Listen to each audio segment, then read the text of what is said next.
welcome to BLC's weekly improv. Or as I like to call it, the BLC Banter Boss. It's me, John McInnes. Hello, it's me, John Gallagher. It's me, Yiannis Cove. Yeah, baby. And welcome to our show where for maybe half an hour, maybe an hour, maybe 2 hours, I think we've went longer, we just talk about long-form improv. Yeah, it's right to laugh at that, but we do it. I'm laughing because I only have an hour. Sorry, we're doing 5 hours today. We have Yiannis as a guest. Wonderful to have you, Yiannis. There's not really a forum, and we don't do enough research for this show, but we just come up with questions to ask you about how you do improv, what you like about it, what you dislike about it, your experiences.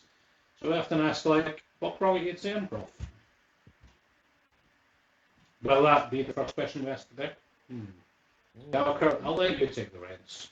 That usually is the first question, to be fair. Yiannis, how did you get into improv? What got you interested in it? And give us a summary of where you are now. Okay, I can give you a I have to give you a longish story about my way into improv. Love it. Love it. Most people don't have stories. You have a narrative. Yeah, I've got a full narrative of my way in. So in university I got to study in New York for 6 months, and while I was there, one of my friends was taking UCB classes, and she dragged me along to see a show that I assume now it was the Herald. Back then I didn't know what it was. I can't remember exactly what the show was, but I remember loving it and just being amazed by everything they did.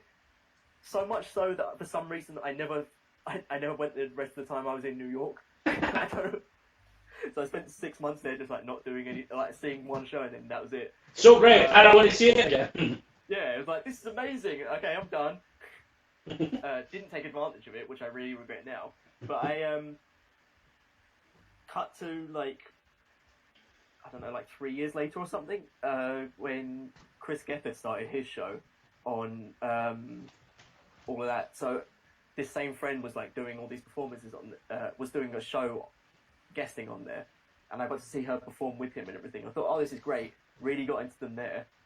Then I went off to study, to work in Japan for 1.5 years. Came back and was going on holiday to New York, and thought, well, I'm going to see my friends, but also I've got 2 weeks here. Let me do something to help with my writing. I'll take an improv class, because I've been watching all these people anyway. I'm enjoying this. And took UCB and did first level that 1 year.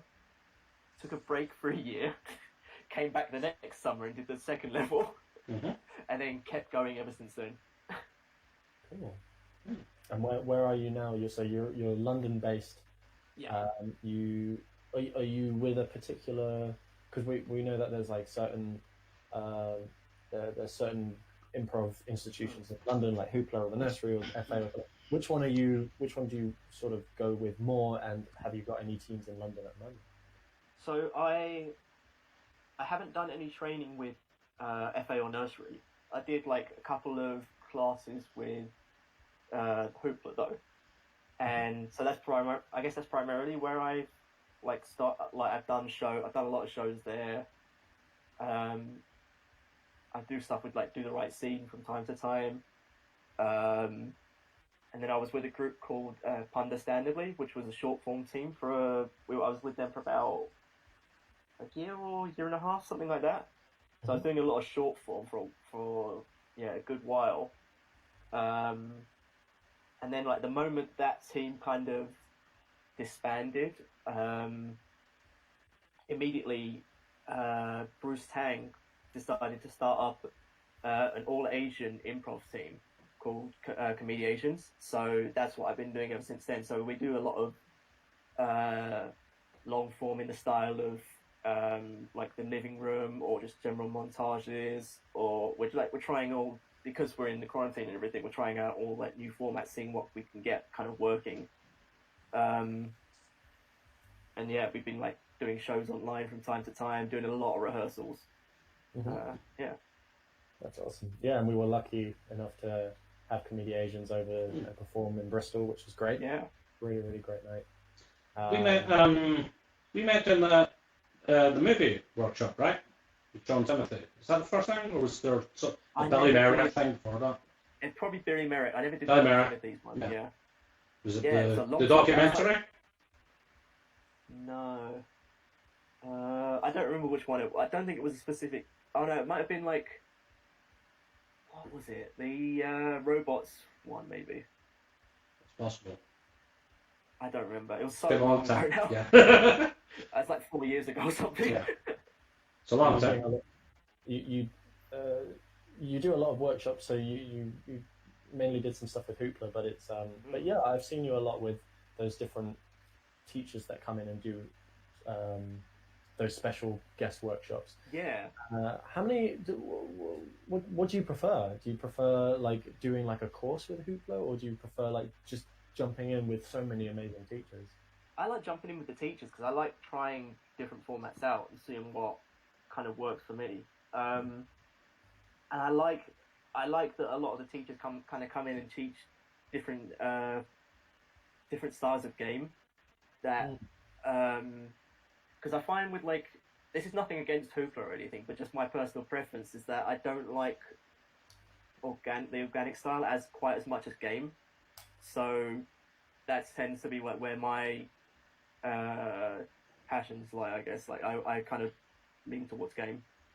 You have a little bit of a background in sketch, right? I mean, that clearly Yeah. must be kind of related to enjoying the game, right? Yeah. So like with any kind of like writing stuff, I think like I don't know about you guys in particular, but like, do you find that like with writing, because it's as opposed to the organic style, I don't know what your thoughts are there. First off, thank you for the first time we could answer the question, I think. I was say that. Yeah. Taken aback by somebody asking us. I mean, usually we'll find a way of talking, regardless. But to get the question we love. Gal, can you go? Me asking you a question. I have the vapors. Oh man, I'm blushing. It's yeah, no, absolutely. Game is whenever I do game in classes, whether I teach them or I get taught game, it falls so nicely in the realm of sketch because when I teach it as well, I don't just give students examples of improv scenes, I give them sketches. Yeah. You can analyze sketch scenes, American British sketch scenes, with the equation of game involved. And I'd say the obvious difference is like with game and improv is you're doing it right there in the moment, and with sketch, it's just a matter of drafting it over and over again to get the specific words and just the delivery perfect to make it even funnier than it already is. But yeah, absolutely. Whenever I'm writing stuff, I always do the improv approach. I always do it. It's always the same thing. Yeah, definitely. Yeah. I mean, I love. If we're talking about like scene dynamics, game is how I like comedy. Not even just comedy, but like comedy in particular for improv. Yeah. There's other ways of doing it, but that's how I do it. And that doesn't mean like every scene has to be super comedic, you know? Like really funny scenes can have like multiple games or like moving between it potentially. Yeah. But like, to me, kind of the end goal is kind of you want a sketch-like scene. A lot of really great sketches are fairly simple. And I prefer having an opening in a show rather than organically initiating. Although I can do that a lot. Like, actually, it's a lot of fun. Yeah, writing or looking very organic. We do not have concrete penalties out of it. But we make choices early, and we always have a game immediately because we're perfect at improv. That's what I prefer. I don't like. To me, if you're not like trying to find and play a game, then I don't. Maybe you're being like truthful and like dramatic, and I understand that, you know, and that can be important to like just believe the bullshit for a second. Yeah. But if it's a comedy scene, better be a game in that scene. It's basic. Yiannis, how do you how do you try and stay fresh with improv scenes? Because obviously, game formula can be quite a little bit repetitive for people starting out. But you know, the more you do it, the more you realize that they are like training wheels. You know, you have them back of your head. What are some things that you like to do, or that you do in improv scenes that tries to keep everything like on its toes and keep it improv? That's a good question.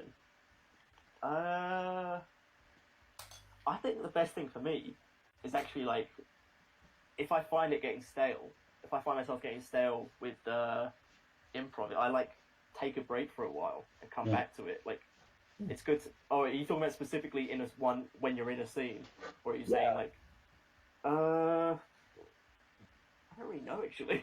I'm not sure. I'm not sure. Like, I don't know how I kind of like keep that fresh. I guess like maybe something like maybe just like pausing that game and like moving on to a different game, I guess, and then maybe trying to bring that other one back in the future. Yeah, I know that. I'm trying to think of the question as well that I just asked, and I know that McInnes and I have spoken about this before. Is like sometimes when we are playing with each other, we see the game immediately, and people are just hitting it like the ABC. It just becomes very repetitive. And usually that comes from new students and new players, which is fine. But I think, I don't know, McInnes, what do you think? Because like I one way of trying to keep it fresh is to try, especially if I'm performing with you or performing with people that I know, I try and throw curveballs in, or you know, we try and be a little bit sillier. Deliberately fuck with it for sure. You know, if somebody I do that with people. If you know the other person, I don't know. It's a scene where somebody thinks bees are controlled by the government, and we do a part where somebody now thinks ants are being controlled by the mafia. It's going to be boring, so I'm probably going to do a tag where if I'm the unusual one and somebody tags in, that's as usual what happened. I was that unusual one who thinks the bees are controlled by the government. I think ants are controlled by the government. Gallagher tag in. He's like, oh, look over there. Mosquitoes. And I'm like, they're beautiful. I like deliberately not play that game for a second. It'll be fun. I'll find another way. I'll probably like be like, I know your game. I know you're the government. I'll be able to like pull it back. Like, to keep it interesting, especially if the audience is like very au fait with improv. You could just like be like, nope, I don't need to play that game. I'm also a real human being. I don't think everything is in control by the government. That would be boring. It's funny because like I now know when you're about to do that, McInnes. Like, I could just see it. Like immediately when you're gonna fuck with me, I just know it's coming, and I will just play around with it. But that's an interesting thought because it just to mind it just came into my head right now that I once did a scene. I once did a scene with Monty. She's a great improviser, really really fun. We used to work with her, and we did a scene where we were sort of hitting the right beats. And we were doing it very ABC, hitting game, we knew game, we were playing it straight, and we were doing it fine. But the audience wasn't giving us anything. Like, there was nothing. Even though we knew that it was going okay, it could have been funnier maybe, but we were getting nothing from the audience. And then after the show, we were talking about it, and we were like, we had no idea why the audience was not responding to us at all. Right. Have you ever been in that situation before? I'm gonna call it immediately what I want to say about that immediately, which is like, I think if you're trying to hit moves like that, then you gotta like drop it as a game. Is my view, like, because it feels like you found the game because you guys on stage agreed that it's probably this is the thing, but the audience isn't reacting to it, so you gotta be like, well, they don't think this is funny, so we gotta like go back to being normal for a little, even. If we don't play that game anymore, that's immediately what I want to do. But I've interrupted our guest for no good reason. That's fine. Gave me time to think of some. I don't think like. Yeah, I mean, I had like moments of that, but I guess like kind of like what you're saying is that like it's a case of when we're seeing it's not hitting, we just kind of move on from it and like try and find something else. It hasn't been like a whole. I've never had a whole show where it's like we're not connecting at all. That would be terrifying. I've never had that before either. Right, Gal? That's happened to us. But I also think like there's a case of like I think so. At least in your theatre itself, I think you get a different style of audience to what like Hoopla might get. Hoopla tends to get a lot of improvisers, and they're kind of more understanding of they'll like laugh to like kind of help you out if it's not working maybe as well. Yeah. Whereas like yours is more, it felt more of a stand-up audience. That at least when I was there. Yeah. Who tend to be a little bit more what's the word? Not judgmental, but maybe a bit more dismissive. Yeah, I guess so. They want a higher level of comedy. They're expecting critical, yeah. You know, it's like judgmental, not because they're being assholes. No, not because I'm not. I don't mean it in a bad way. I mean it in like. I mean, they are assholes. We know our audience. But like they are critical, you know, and like that's a stand-up room is often way harder than an improv room in my experience. Definitely harder. Yeah, because you know it's improv. Everybody's like, well, they're making it up. Like anything they do that is coherent seems impressive to me. Yeah, I think that's exactly it. Yeah. That's interesting. Yeah, because we definitely try. Well, I don't specifically like. I don't mind improv audiences, but I would rather perform to people who don't know much about improv and are more interested in comedy than they are improv. Yeah, that's what we're kind of trying to move towards at the moment. That's why we're going to Twitch as opposed to like broadcasting on Facebook or something. Is that we think like, well, we're going to get a brand new audience here who don't really know that much of it, as opposed to like just improvisers watching us. Yeah, that was my concern. Well, tell us about. Is this with ComediAsians? Well, tell us a little bit about that then. Like, how did you guys form? Like, what type of style do you guys do? So we formed through Bruce Tang, who just noticed that there was like a bunch of so we were doing a lot of us were doing performing at Do the Right Scene, which is the BAME night. So like basically they invite guests on, and a lot of us were doing like guest performances with them. And then Bruce Tang thought, well, there's no like Asian groups out there or anything, and like a lot of the Asians aren't really getting stage time as well, so we're only really getting it at these places. Like once a month we're getting to perform, and so he just asked a bunch of us to kind of like get together, see if we're interested, and then like it just kept expanding, and now there's like I want to say 16 of us in the group. Wow. And so now we're doing like right before lockdown we were doing like we had our own night that we'd set up at Bethnal Green Working Men's Club, so we were doing like our own, we were doing a living room set at that, and then we were also having like Asian stand-ups coming and performing with us as well, and we had all these books in place. We did one show and lockdown. Yeah, that's how it goes. Yeah, but then so luckily everyone is still committed to keep going, and they said like once the actual place said like once lockdown is over and once all this everything opens, you can immediately start back up with us again. So that's good, because a lot of places are not saying that to people. Yeah. I think I talk to a lot of improvisers who are like, I really want to perform improv in a theatre. And it's cool to do that, but I think it's super cool to perform in a working men's club. I honestly think it's fucking cool. Like, that's where a lot of, like, people are rather than theatre goers. Yeah. I like people. Yeah, it was very strange that first night. We did it. What was your audience like? Were they just working men? No, it wasn't actually any of them. It was like it was a lot of like friends and family of us. So I think that was like going to build up our audience over time. Yeah. But it was also like so badly raining that day. So, like Nobody wanted to go out that day. Yeah.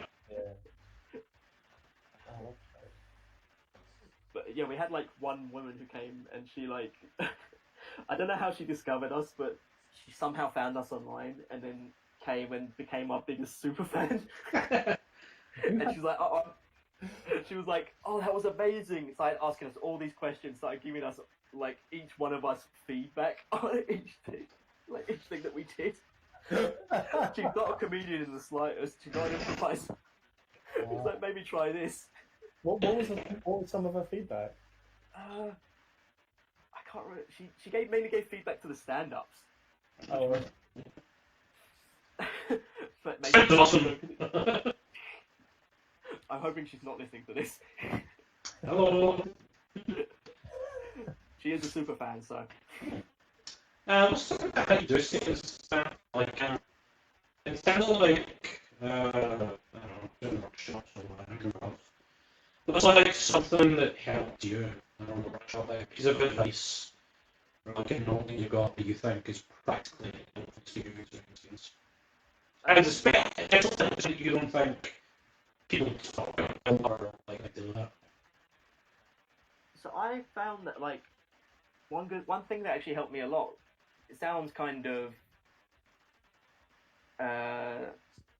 like it would be detrimental to what you actually do, but like I was told by Katie Shoup, she gave me a great thing, which was because I was getting like very in my head and everything, but like early on, she gave me the task of going into scenes and just doing it, not following the rules, and just doing the opposite of everything and trying to fuck with the scene.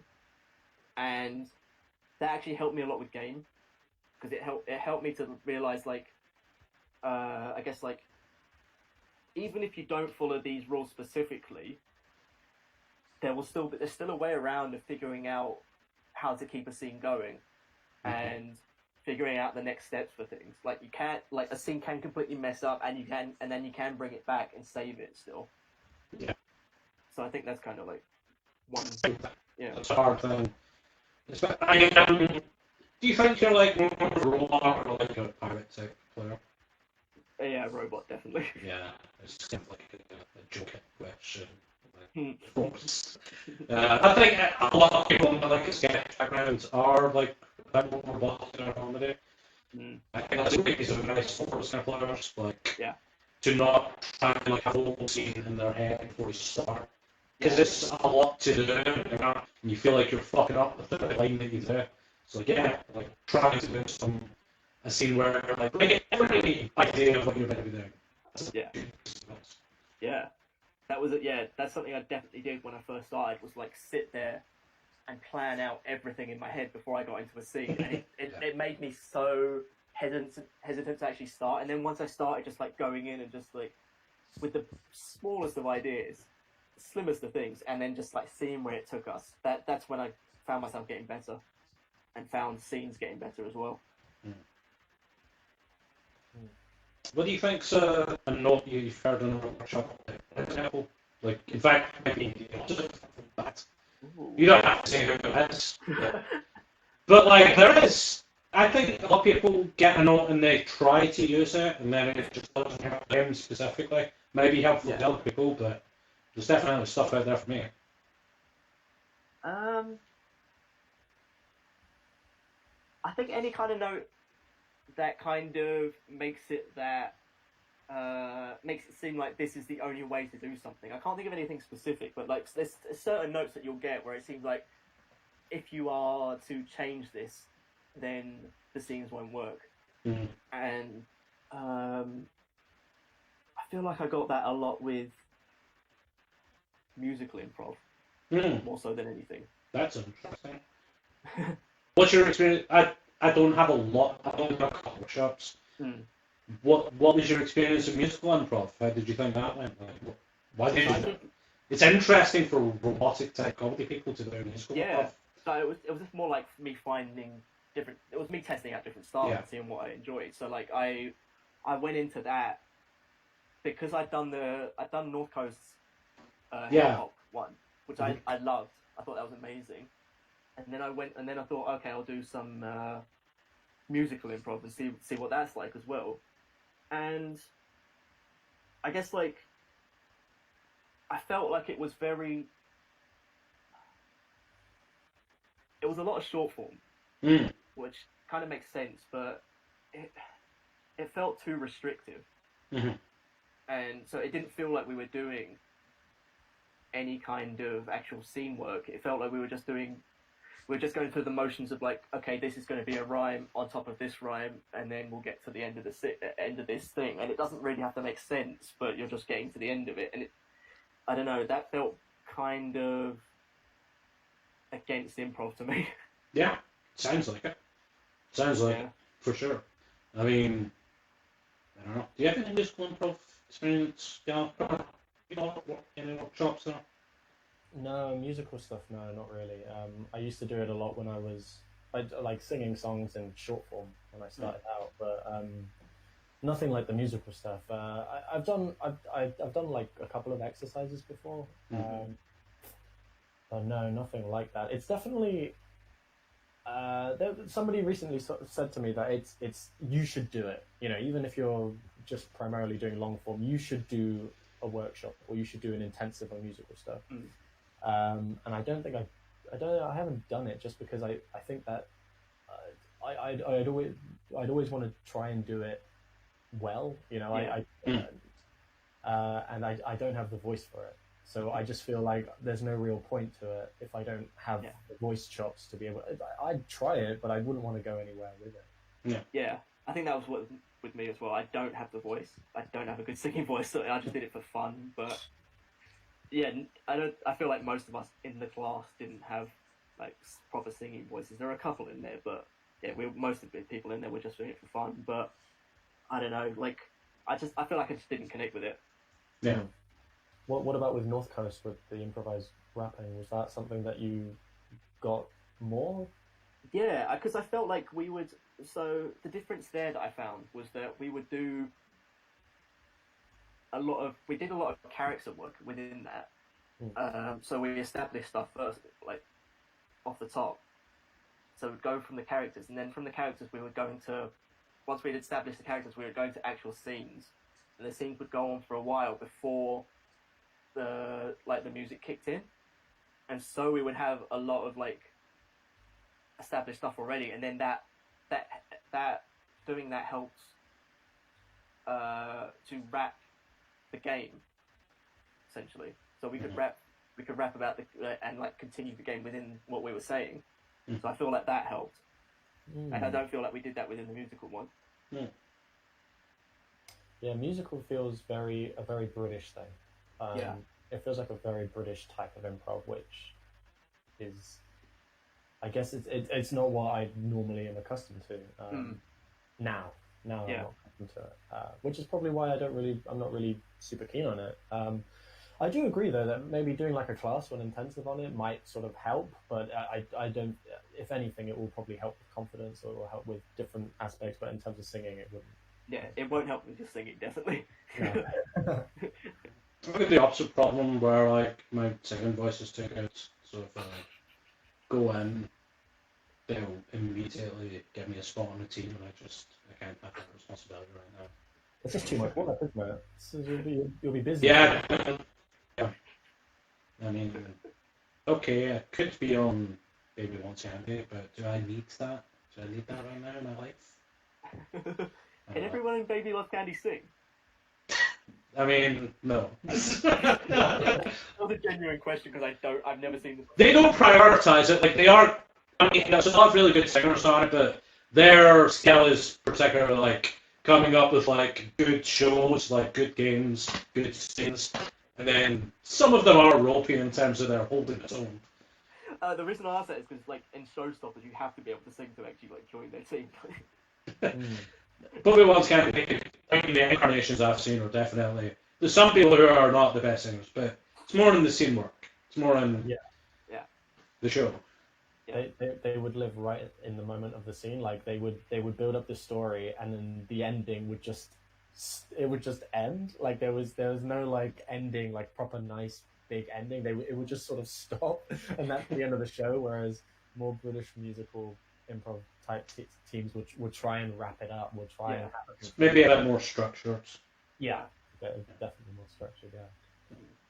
What are so you do a living room format, Yiannis, with ComediAsians, and you said you've done short form. Are there any formats that you're interested in that maybe you haven't tried, or maybe you've tried a little bit that you're super into? So I love the Herald, and I know a lot of people don't like it. Talking to the right guys. I find it so fun, and like there's a few of us on our team that really love it as well, and are really like trying to push for it. But the whole team not a lot of the team has done it, and not a lot of the team wants to do it because they think it's going to be too technical. Yeah. And also a lot of people on our team come from like the organic background as well, which makes it a little bit tougher for them to kind of like follow that format.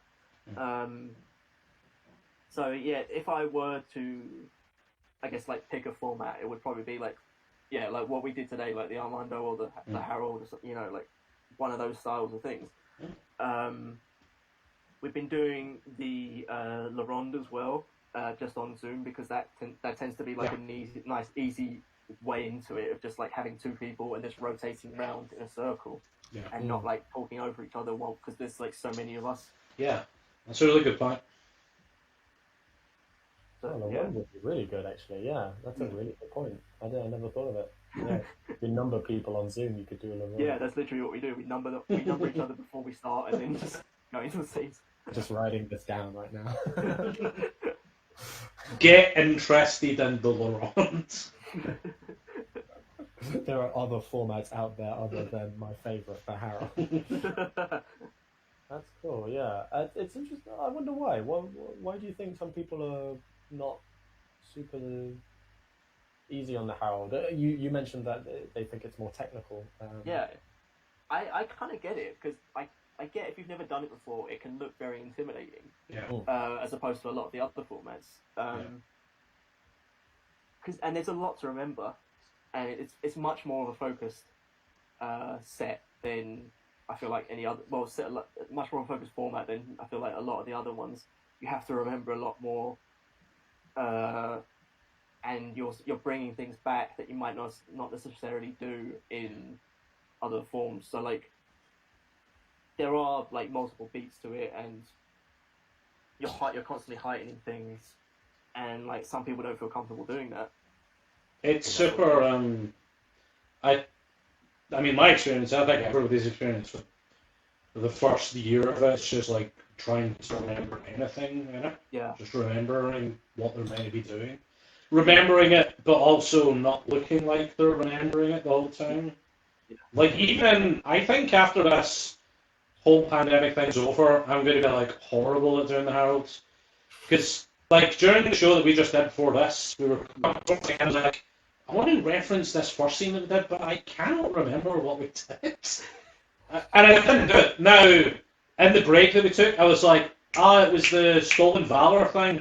And I bet you if it was just after the start of the pandemic, I'd be like, I've done something with Harold recently, I can remember it.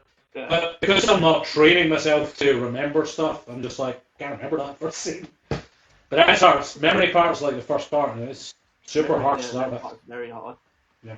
I find with the La Ronde you kind of have to do it as well, because you're like, we go around twice, and so like by the time it's come to the second version of it, everyone's established all of these characters, like, and if you're at the end of the second part of it, then you've got to remember so much to try and like bring back, and sometimes we might end with like a group scene, and so that needs to be remembered. You need to remember everyone's names, and like on Zoom it can be helped because you can type names in and keep it there, so that's like one advantage. But I mean, like the thing that I'll say to people, and I think is true, is that it's actually, I've heard somebody else say this, it isn't hard actually to remember something for 20 minutes. Like, it's just because you put so much pressure on yourself during it to try and remember every line, when in fact all you're meant to remember is like, uniform like thing. Like, that's the level of remembrance, because your brain will you're not going to forget something 20 minutes ago. I don't think. It's just that, like, when you try and force yourself to remember something, it's impossible. So it's about, like, just being chill and, like, getting out of your head, and you will remember it if you just, like, fucking chill out for a second. Yeah. But, like, when I was in that scene, I was like, I can't remember a scene. This is infuriating to me. So here's a question for you guys, actually. A second? I can't deal with that! I'm just breaking all the rules today. How do you find? What tips do you find help with the Herald, other than like what you were saying just now, John? Yeah, that's a good question. First thing I would say, and it was something I was thinking about when you were talking about like you being into it. I think it should be introduced to audiences and even to students as a sketch show, rather than like some like big improv thing. It's like it's a sketch show, and we're going to like a sketch show, revisit things. That's it. Like, don't get into like. That's what we do anyway, isn't it? Yeah, that's what we do at our show. To tell the audience, it's going to be like a sketch show. You might see characters come back. I mean, and that sounds like a tiny thing, but even when I was starting out, I was like, oh, how do we introduce this to the audience? And I've seen people try to like be like, and there's a first beat and there's A, B, C, and the audience hate it. Like they don't want it. It's needless. I think that's a part of it. Just like get people to chill the fuck out about it. Like it's not like a big math equation. It's just like a sketch show. If you forget one of the beats, that's fine. Like just stay in the thing. Like don't be like has to be this, has to be that. Yeah. Just like fucking stay in the moment. That's the first thing, you know. Yeah. If we all forget a group game, who gives a shit? Yeah. If you can't remember what your second beat was, that can be tough. But like, you still gotta go out there, so just go out and start doing something. Maybe your scene partner will remember it. Maybe you'll remember it after you've done it a million times. Yeah, same. Or somebody from the back line will notice it and look out and be like, this thing, remember? And just save you. It happens a lot. Like that's the main core thing I would always say about it. Like there is like 6 to 8 people on stage. Often it's taught, I see the Harold taught as like you remember your scene and you initiate your scene. But like that's like the opposite of the whole point of it. You're meant to work as a group. Yeah. You should be like watching other people's scenes more than your own. Yeah, absolutely. I think that's my number one thing. Watch other people's scenes. Don't think about your own scene. Because if you watch other people's scene, you can easier to remember other people's scene. First of all. Yeah. Second of all, there's more people like doing that than like each individual person thinking of one thing. That's my number one thing. Yeah. Also, analogous second beats. I honestly do agree with that. If you're getting used to it to start with, go analogous in your second, just to train your mind to be like, I can take a comedic idea and put it anywhere. Yeah. It really forces you to not do complicated first beats. Yeah. Because complicated scenes aren't that funny. I mean, sometimes they are, like, often they're more effort than they're worth. You should just get used to being like, this scene is very simple. It's a man who thinks clown cars are expensive. It's just like, thinks kids stuff is expensive and whatever, you know?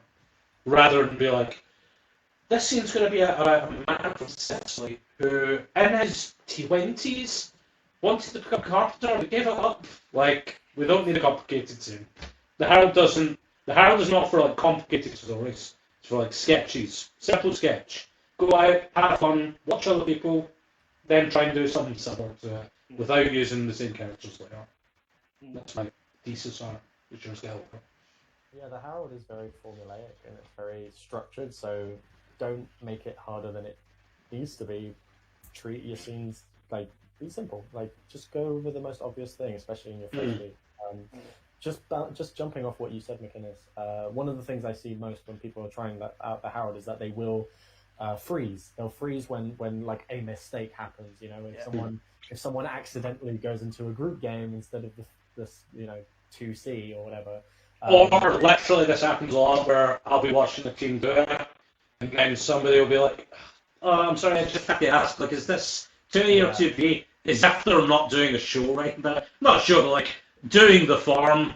Is if they're allowed to do that on stage.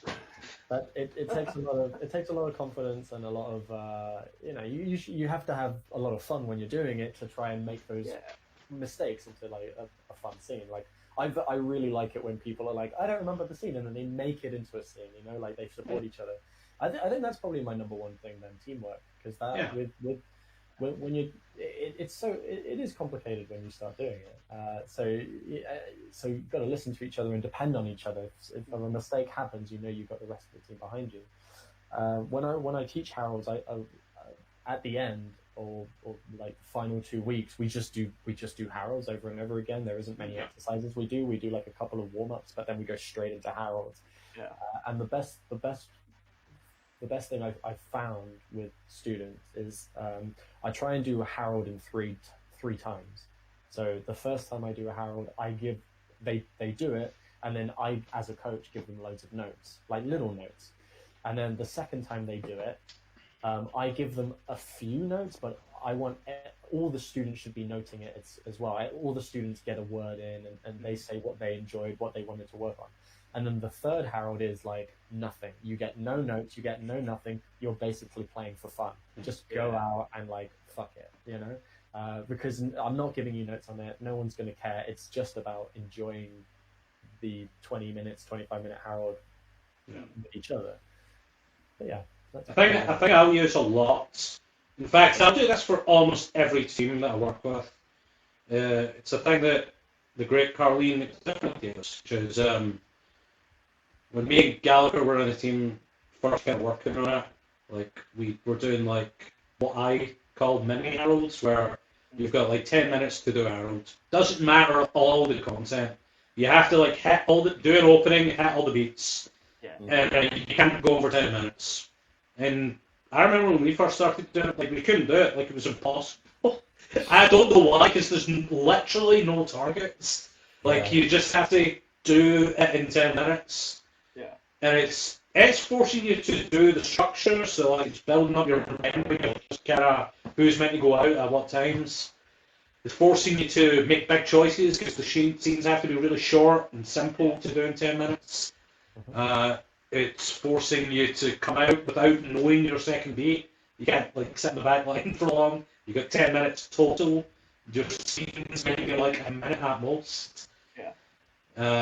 I love that. I think that's a really useful exercise. So force everybody to do it. Yeah.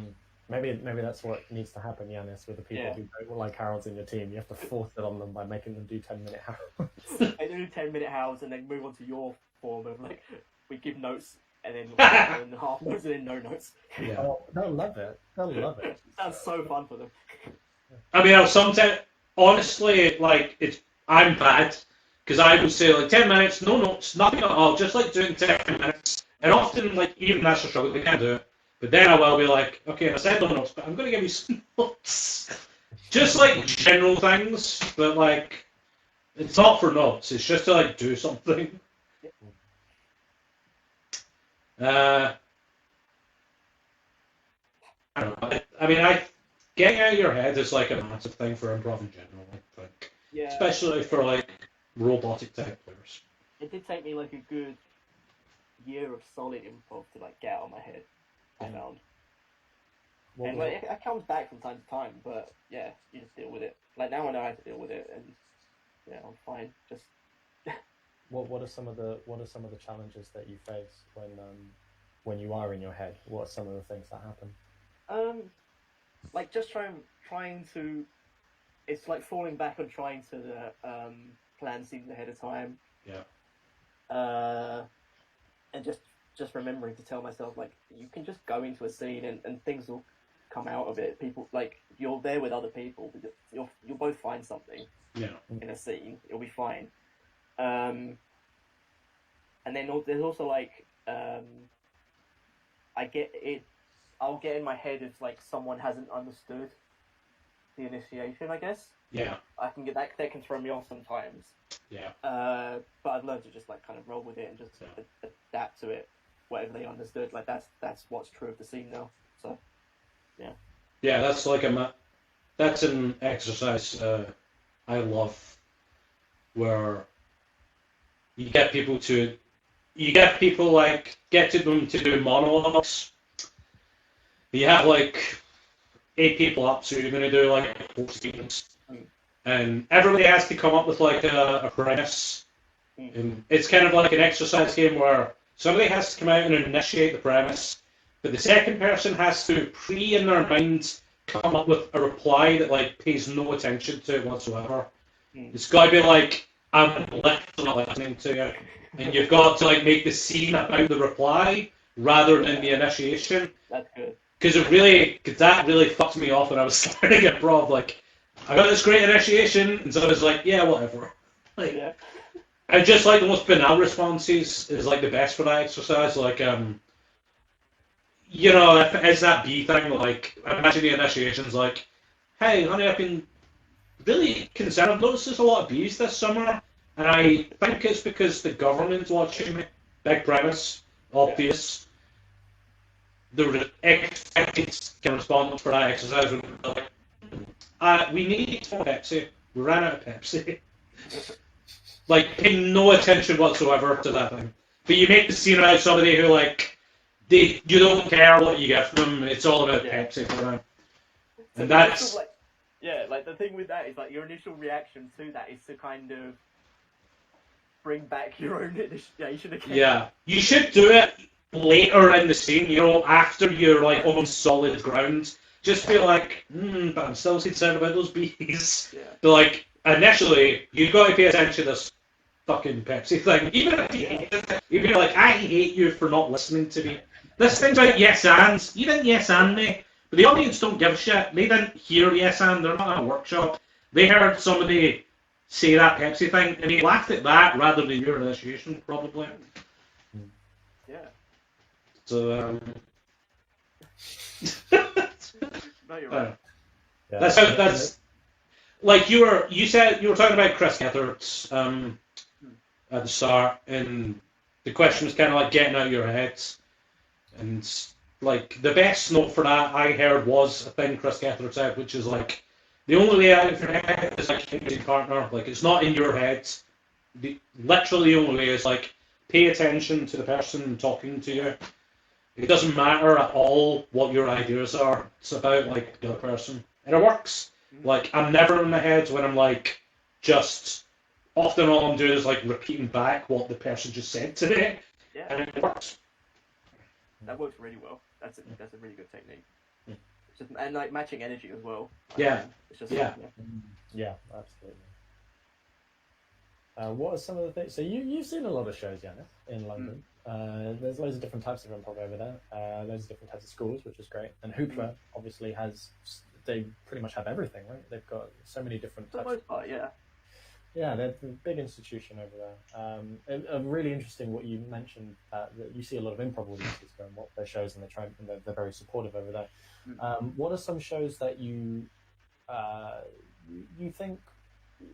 What are some shows that you want to see? Like, we've obviously got improv musicals, and we've got Harolds, and short forms. But what are some that you think we don't see as much?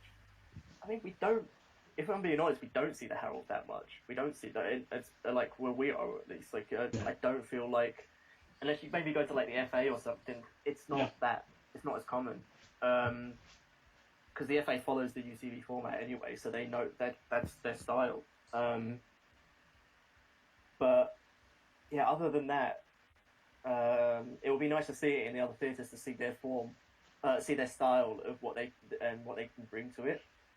And then also, like, again, this is another thing that's come out of, because what we've come out of is this, like, we want to see more diversity on stage. We don't see enough of it in the London scene. It's very bad. Like, the main stage acts are all white men. So, yeah. Thank you for having a caveat on London, because outside of London, it's all fake. It's not improv. It's exactly the same here. I can't speak for the rest of the UK because I haven't seen a lot of the shows outside of there. I mean, I'm just putting a lampshade on the fact that, like, to the rest of the UK, London is like, it's a problem fixed in comparison. I know it's not. I'm aware it's not. Of course, you're right. But I'm just saying, like, I mean, Bristol's incredibly light. Yeah. But there's not like, I don't know. There's not as many theatres there as well. It's true. The population is lower, of course. You know, demographics are different. It's all. There's always differences, but it doesn't. It doesn't justify it. No, it doesn't justify it. Yeah. But yeah, that's like a primary thing. I think like at least Hoopla are kind of trying to work on it at the moment. I know they put out a lot of stuff that they're like wanting to do, and they're like they're bringing in like someone like a diversity coach, I guess, like to work on that as well. So hopefully something comes of it. But yeah, I don't know. All the theatres are saying something. I don't know what they'll actually do. Yeah. You and ComediAsians are part of the solution as well. Having a diverse group like yourselves and being able to perform and get your own shows in London is something that is really it's a positive thing. Yeah, it's definitely a positive thing. One thing that we're also conscious of as well is that we kind of don't want to be seen as the Asian act. We want to, like, despite our name, we want to be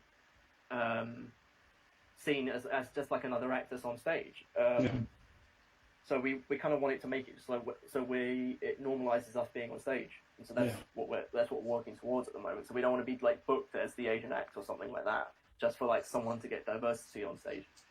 Yeah, I think unfortunately the reason like that's something you have to work against isn't even necessarily because like, I mean, this is my guess, like, isn't necessarily because like all the main stage acts or primarily main stage are white dudes.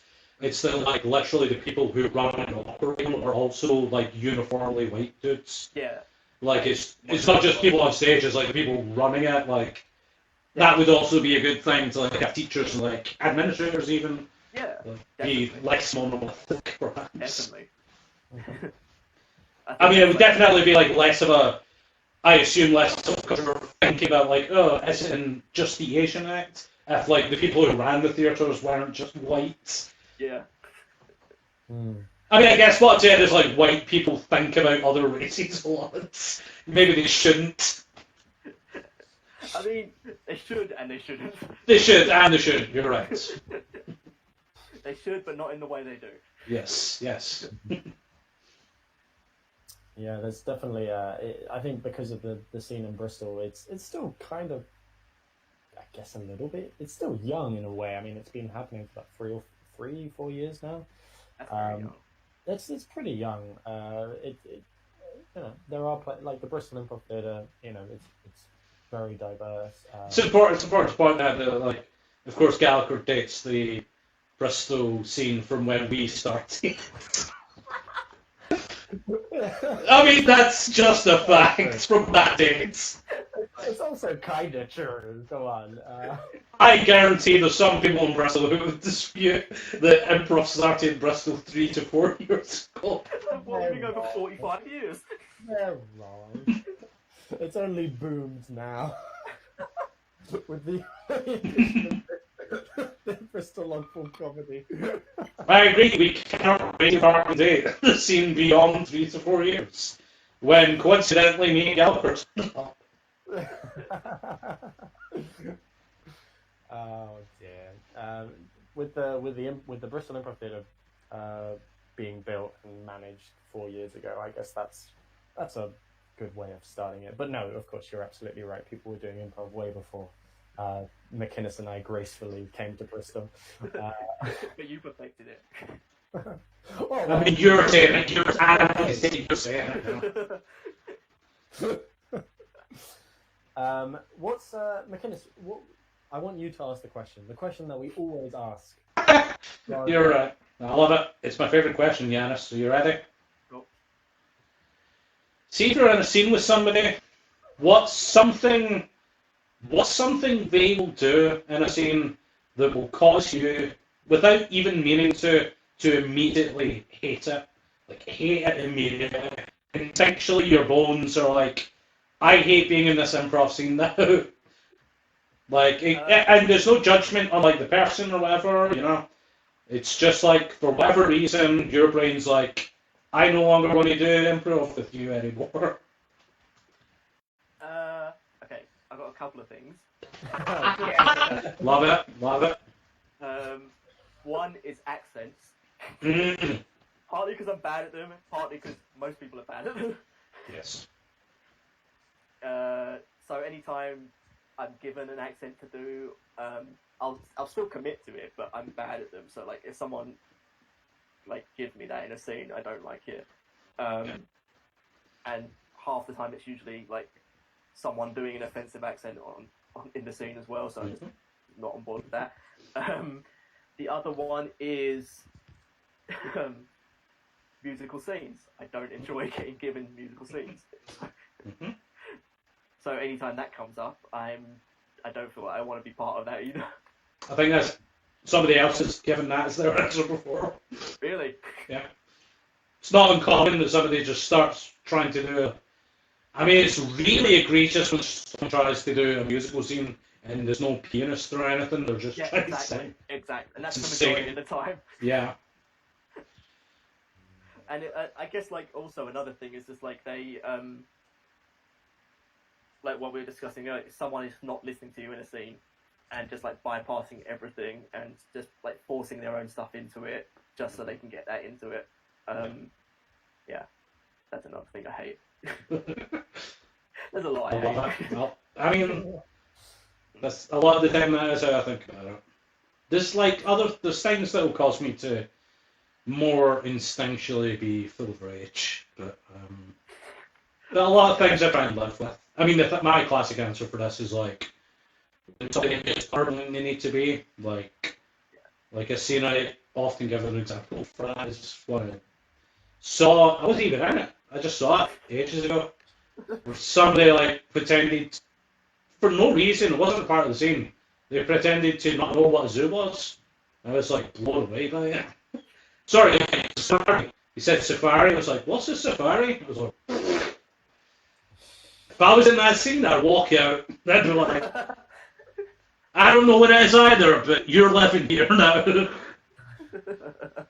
I can't say it. I can't help myself. It's bad because it doesn't help the scene. Like, to help the scene, I've got to like live with it or be equally as dumb.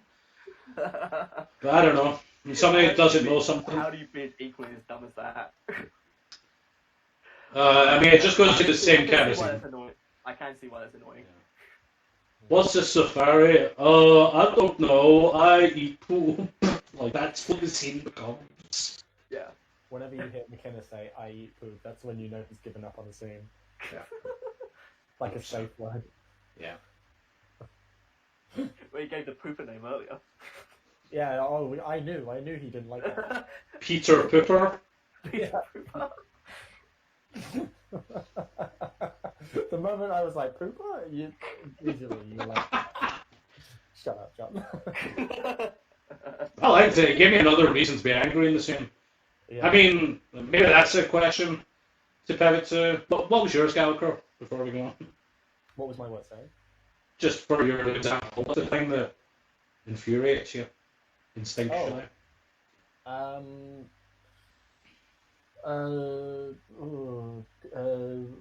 Winking to the audience. Not winking in general. I was gonna say. It's like, damn it, I hate it. He's so charming. No, winking at the audience. Yeah. Just when you see someone trying so hard to be funnier than everybody else, and you're a poet. Why don't you read me that poem or whatever? Yeah.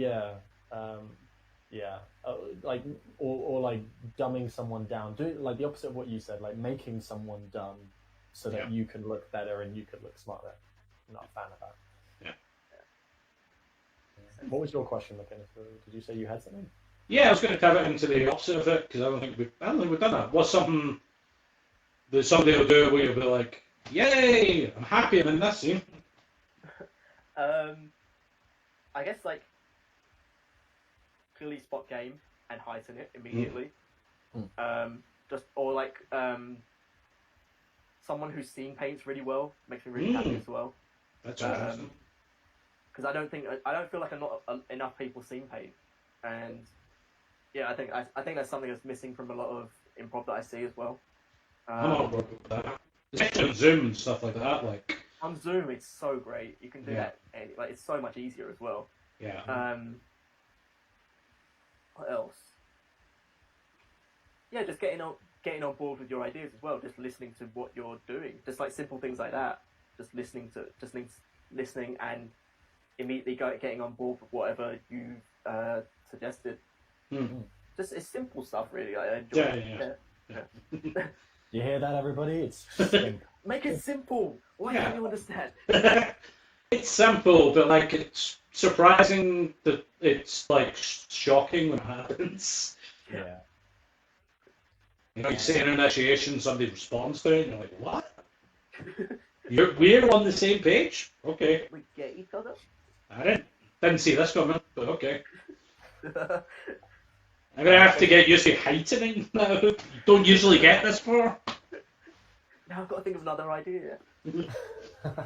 I don't think we've had a chat about scene painting before on this show. I mean, No, yeah. that's interesting.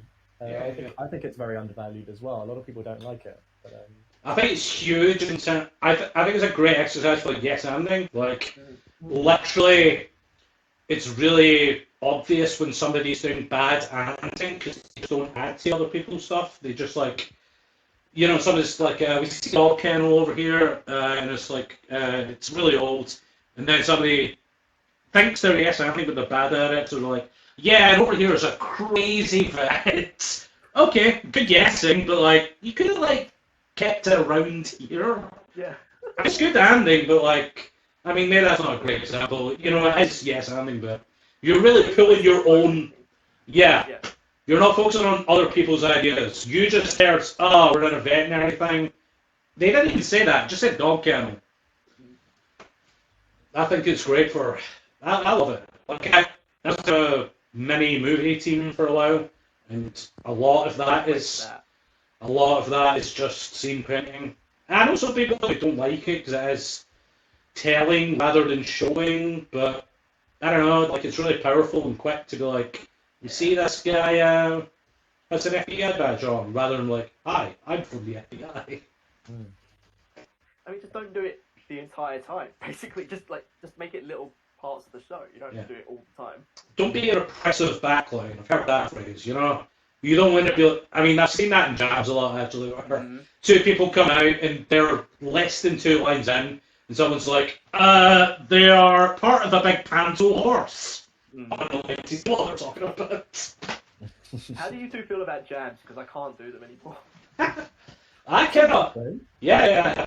I love them, but I'm in such a different mode during a jam. Like, I don't care in a way that I do care during shows. Yeah. I'm like I'm more aggressive than I should be in a show. Because I'm like, well, fuck it, nobody cares. I'm going to just have fun. Yeah. I mean, I try and be nice to people. Like, if I see somebody... I mean, like, if somebody's new, I'm like, great, I just get to listen to whatever they do. But if somebody's like hot wild, that's great because I just get to be like an easy.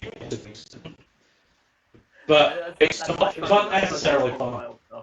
Yeah. When someone goes just completely off the rails and just takes over, I'm just like, okay, I'm done. When I was first doing them, it did feel like. I mean, it kind of is like it's really hard because you got you just throw you like unconnected shit and you got to like make sense of it. And it's really good like muscle to test. Like how good can you connect these things? Yeah, it's good practice. Like I always treat jams as like really good practice for shows, and it's weird. You're kind of looking at when you're in a jam, you're at a different perspective. You're looking, you kind of feel like in charge in a way, in a weird way. You feel like you have more perspective on what's going on in the scene, so you're able to navigate it a bit better. If someone throws you a massive curveball because they're inexperienced, you can deal with it well. You can be like, okay, I know, I'm gonna try and find voice of reason on this. Or if it's someone who's really new, who's like very quiet, you're gonna like support them a bit more. And you're gonna give them time. So I completely agree with that. You don't care as much, but that's not a negative thing. It's just you're least worried, I guess, in a way. You don't worry too much about what's going on. You try and have as much fun as possible. I mean, we McInnes and I spoke about this before when we were in Edinburgh doing the Improv Festival in Edinburgh. Yeah. And we, the show that we did was fun. It was like a really good show. But then, like, to chill out, all of us from the team went in and jumped into the jam at the end, which was like 1 a.m. in a bar somewhere, in a small theatre, I mean. And we threw ourselves at it. It's just a nice way to cool down and to have loads of fun. To say shit we normally wouldn't in a scene where we give a shit about it. Yeah. Yeah, Gallagher's not like being truthful about what it was. It was. I mean, what it really was is we got drunk, and then each member of our team went into different teams, and every single one of us went into every single scene in the jam, and every time they went in, the rest of the team who weren't in, they were just in the audience. We'd be like, "Yay, Gallagher!" Like, we would shout that from the back of the theatre. What was I untruthful about? So you went in and derailed a jam. Pretty much. Derail it? No, I mean, it wasn't derailing it. It was. I don't know, actually. I don't know if we did or not. But it was a good jam. Everybody remembers it as a good jam. But we also were. Yeah. But we were also like, the amount of jazz players in this jam was high. Yeah, it was good. I liked it. It was really good. Yeah. Not to stop this, but I do have to go soon. Hey, we're coming to it, right? Cool. Yeah, I wanted to hear your opinion on jams, Yiannis. Have you got like a very quick one? Because we've just been speaking about jams and we never got round to you. Yeah, I mean, like, I used to go to them when I first started, and that was good. I found that good practice to just like get practice of like getting stuff in and getting scene work done. And I don't know, I guess my issue with it is that I feel like when you're first starting, everything is so short. Yeah. And you can't really like practice anything. Yeah. Tags are too quick. Yeah, it's very, very quick. So you'll probably get on for like, if you're lucky, you'll be on for like a minute in a show. But I think that's a good muscle to work though. Like, not just that you'll be in short, but what I think is a good thing for jams is getting used to being the person like, oh, I just got tagged out. I'm gonna like walk on in a couple of scenes. Like, it's a really like bold thing, but like, it is so frustrating to be like a 2-second scene. Yeah. So you shouldn't do it with a team, but like you should be building your self-confidence to a level where you're like, okay, I'm gonna be like 5 scenes during this jam. Yeah, I think that's something though that I guess when I was first starting out, that was something that like, because I was already building up the courage to be on stage in the first place. Yeah. I didn't find it that helpful to like, I couldn't force myself to be in like multiple scenes, and like that's something that now it's the case of like, I want to give those people the opportunity, so I don't want to take it. I don't want to be like forcing myself into all scenes, which I can do now. I'd be perfectly fine doing it, but I want to kind of like hold back and let these people who haven't had the experience get stage time. Yeah. So I don't really see the purpose of me doing it anymore. Yeah. That's kind of my perspective on it now. All right. Yeah, that's great. Well, Yiannis, thank you so much for being on the show. It was like awesome to talk to you. Thanks for having me. Yeah. Thanks for inviting me on. Have you got like any plugs before you leave us? Yeah, so our ComediAsians, you can find us at ComediAsians on everything. Twitter, Facebook, Instagram. Spelled exactly like you think it is. Yeah. Whatever you think it is, that's what it is. Oh, and we're also on Twitch, and we will be there fortnightly on Saturdays. We don't have a specific date yet, but we will announce it on our social media, so look for it on there. And please follow my podcast, go listen to it. It's about movies that people are defending that have bad ratings. So if you like that, we have a lot of comedians on there. So, and it's called Everyone's a Critic. On all podcast networks. All of them. Earwolf. All the networks. Yeah. I'm getting so much money from it. Congrats. Thank you for taking the time to come to our little show. Yeah, thanks for having me. Yeah, you can follow all the interviews and all the Billy Boys shows here at Bristol Longform Comedy on the YouTube channel. There's loads more, and follow us on the Facebook page. I'm also in another team called Boat Club. We do shows on YouTube every Monday evening. Follow us, Boat Club, on YouTube. McInnes? Follow me on Twitter, where I put all my things until I make a website. Lybot, Lyebot. I do this show every Wednesday, 7 o'clock. And my Tuesday team's coming back, Couch from Glasgow. We do a soundtrack every Tuesday. We've had a bunch of great guests. Come back next Tuesday, no guests. Come on, watch us. Try and remember how to do that show. Great. Well, thanks a lot for stopping by, everybody. Thank you again, our guest Yiannis Cove. And we will bring the banter bus back next week with another guest. All aboard! Bye. Let me off.